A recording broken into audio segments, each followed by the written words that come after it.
السلام عليكم ورحمة الله وبركاته. أهلا بيكم مع مطبخ لولو.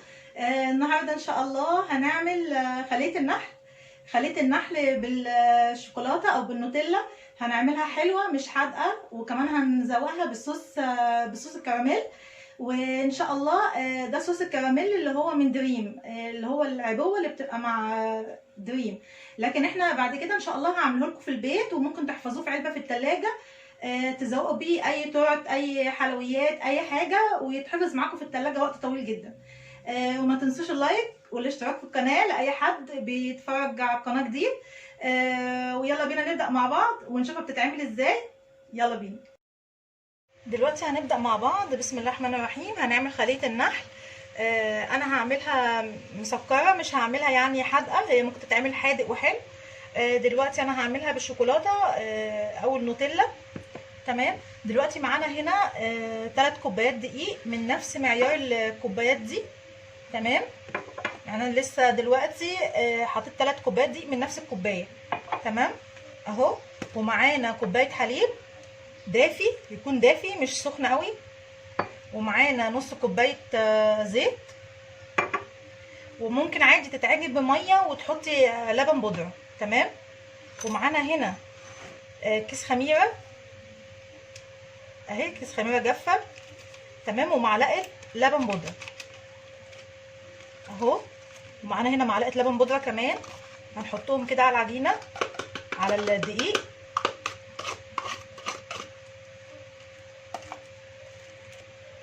وهحط كمان عليهم معلقتين سكر. عايزه تختبري الاول الخميره، مفيش مشكله. هنحط معلقتين سكر كده،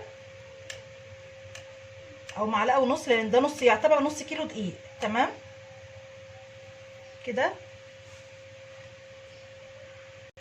وطبعا رشه الملح، بس نقلب الاول اللبن البودره مع السكر مع الخميره كده، نخليهم يتجانسوا مع بعض كويس.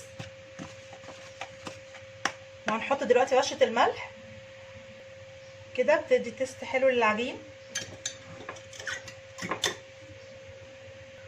ودلوقتي بقى هننزل بنص كوبايه الزيت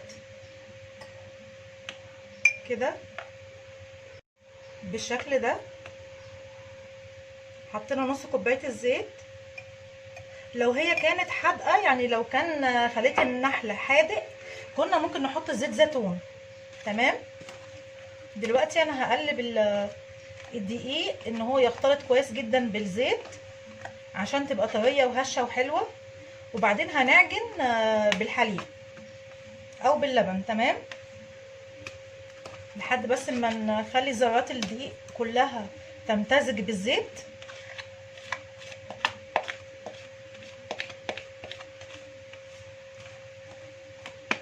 الولاد بتحبها جدا والكبار كمان.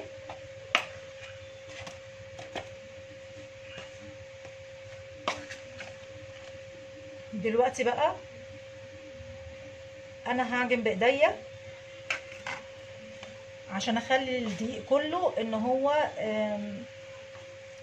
كله يبقى متغلف كده بالزيت، وبعدين هبتدي اعجن بالحليب. دلوقتي اهو انا عجنتها كويس، خليت الزيت كله يتشرب مع الدقيق اهي، شايفين بالشكل ده، بحيث ان هي تبقى طريه وناعمه وجميله.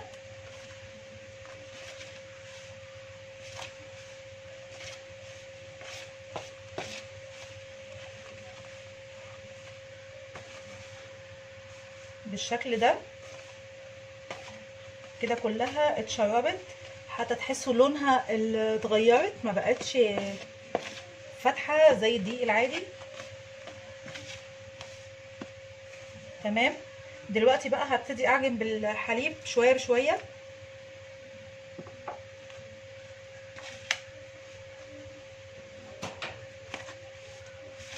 لحد ما نكون عجينه طريه.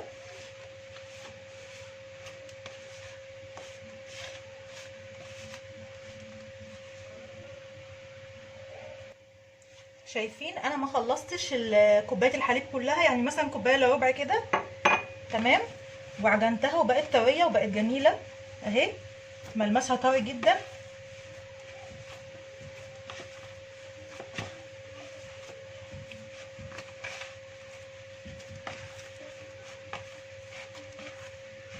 اهي كده هنسيبها تخمر. بصوا ملمسها جميل ازاي، ملمس العجينه حلوه وطريه جدا. كده هنسيبها بقى تخمر من نص ساعه لساعه، وهنبتدي نشكلها مع بعض ونحشيها بالنوتيلا او ببديل النوتيلا، اي شوكولاته عندك، او حتى لو عندك شوكولاته مكعبات ممكن تقطعي المكعب كده بالسكينه ونحشيها مع بعض. دلوقتي انا هسيبها تخمر لحد ما تتضاعف حجمها، وبعد كده نبتدي نشكلها مع بعض. هنغطيها دلوقتي بالبلاستيك رول عشان تخمر، بعد كده نشكلها، ولما نشكلها نخمرها تاني عشان تبقى هشه معانا وطريه كده. دلوقتي زي ما انتم شايفين خمرت ازاي. دلوقتي بقى اهي بقت طريه جدا وخمرت. هناخد منها، هننزل الاول منها الهواء كده كده، وهناخد كور صغيره. طبعا الرخامه نضيفه، هنقسمها كور صغننه بالشكل ده، كلها هتكون كور متساويه.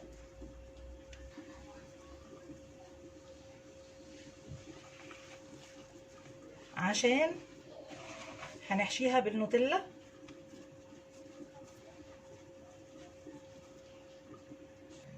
دلوقتي انا قسمتها على كور بالشكل ده، كور متساويه كده عشان نحشيها مع بعض.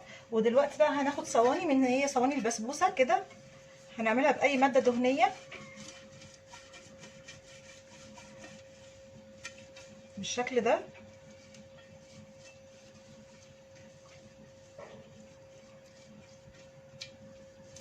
ودلوقتي بقى هنجهزها. دلوقتي هنمسك قطعه كده بالشكل ده،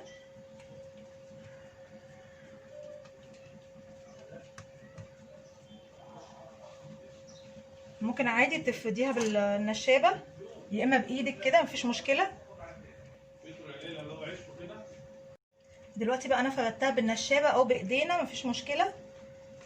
هناخد بقى كده معلقه شوكولاته وهنحطها كده في النص، وهنبتدي نقفل عليها. ممكن عادي تحط فيها حشو حادق بالشكل ده، ونحاول بقى نقفلها كويس كده.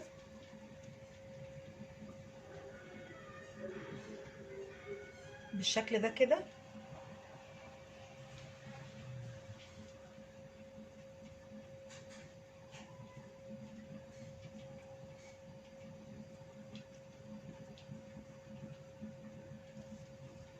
اهي نخليها تبقى شكلها كوره كده لذيذه، وهنحطها في الصينيه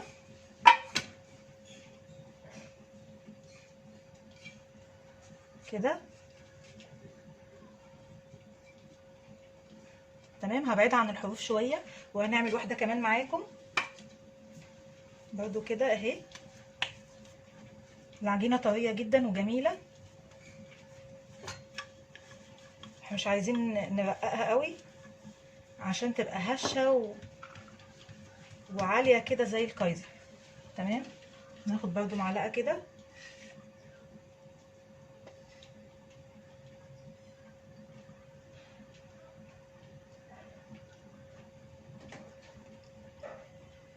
بالشكل ده، وهحاول برضو اقفلها كويس جدا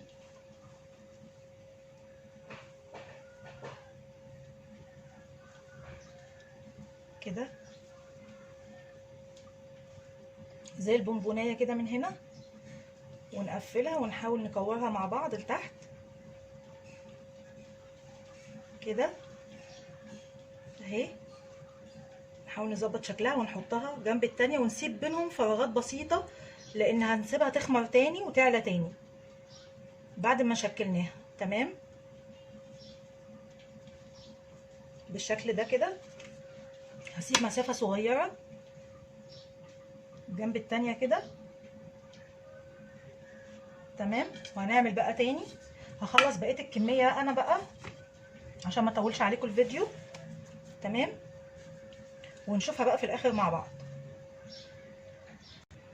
دلوقتي بقى انا حشيتهم كلهم بالشكل ده اهي. هسيبها اغطيها وهسيبها تخمر شويه وتعلى واحس ان حجمها تضاعف، وبعد كده هنعملها بالبيض وهنحطها بالبيض او بالحليب وهنحطها في الفرن. نستنى بس شويه على ما تعلى وهوريها لكم. شايفين حجمها اتضاعف ازاي؟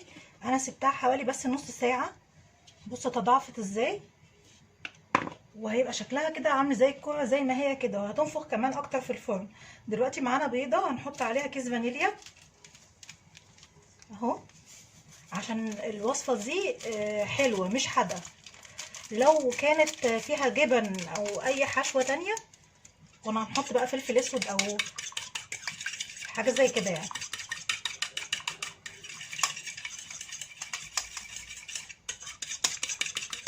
بالشكل ده.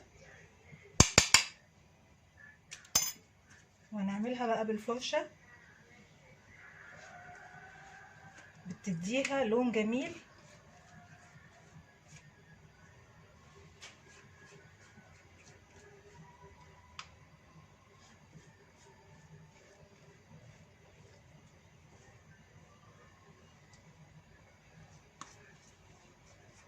بالشكل ده كده.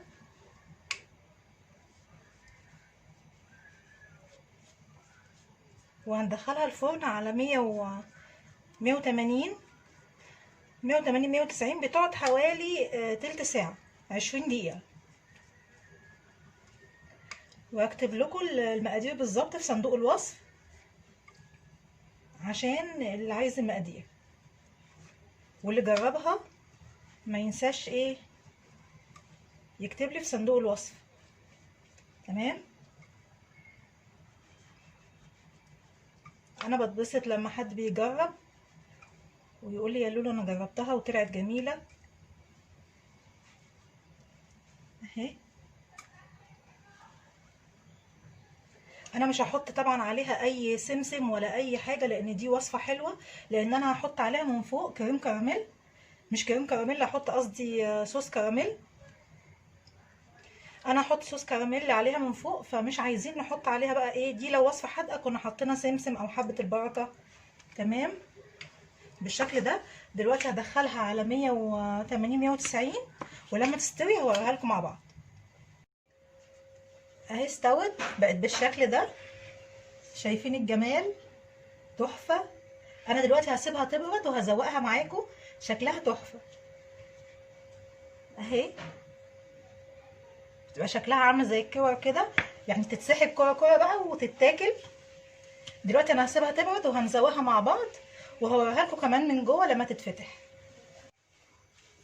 شايفين يا جماعه؟ طريه جدا.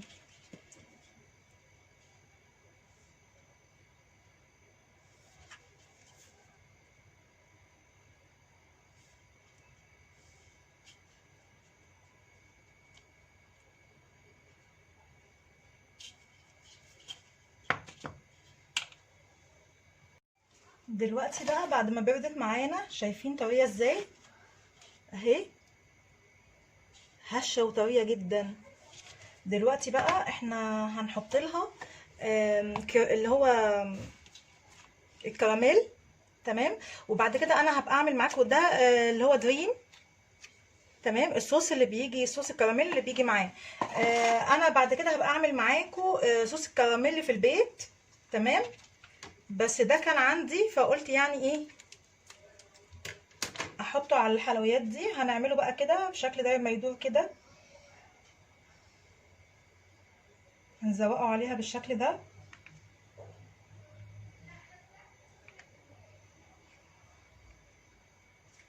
كده كلها.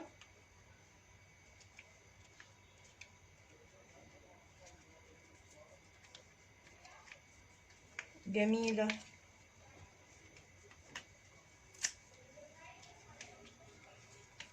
جربوها ان شاء الله واكتبوا لي في التعليقات. تحفة. تحفه. انا ما رضيتش، ممكن تحط لها سكر بودره، انا ما رضيتش احط لها سكر بودره. ممكن تحط لها صوص شوكولاته، تمام، بس هي عشان فيها شوكولاته من جوه فانا ما رضيتش ايه، ما يبقاش شوكولاته وشوكولاته يعني. تمام، بقت بالشكل ده اهي، وفيها كلها صوص، بقت جميله. عايزاكم بقى تجربوها وتقولوا لي في التعليقات ايه رايكم. اهي بيبقى شكلها كده، شكلها جميل جدا. ممكن تحشيها حلو او حادق، ممكن تحشيها اي حاجه. احنا زوقناها بالصوص كراميل بالشكل ده. تمام، ان شاء الله تجربوها، واللي جربها يكتب لي في التعليقات نجحت معاه ولا لا. ممكن تحشوها جبن يعني حلو حادق اي حاجه. تمام، ممكن صوص شوكولاته سايحه فوق، بس انا عشان حطيت فيها شوكولاته فغيرت يعني حطيت كراميل، صوص كراميل. ان شاء الله تجربوها وتكتبوا لي ايه رايكم. ما تنسوش اللايك والاشتراك في القناه. السلام عليكم.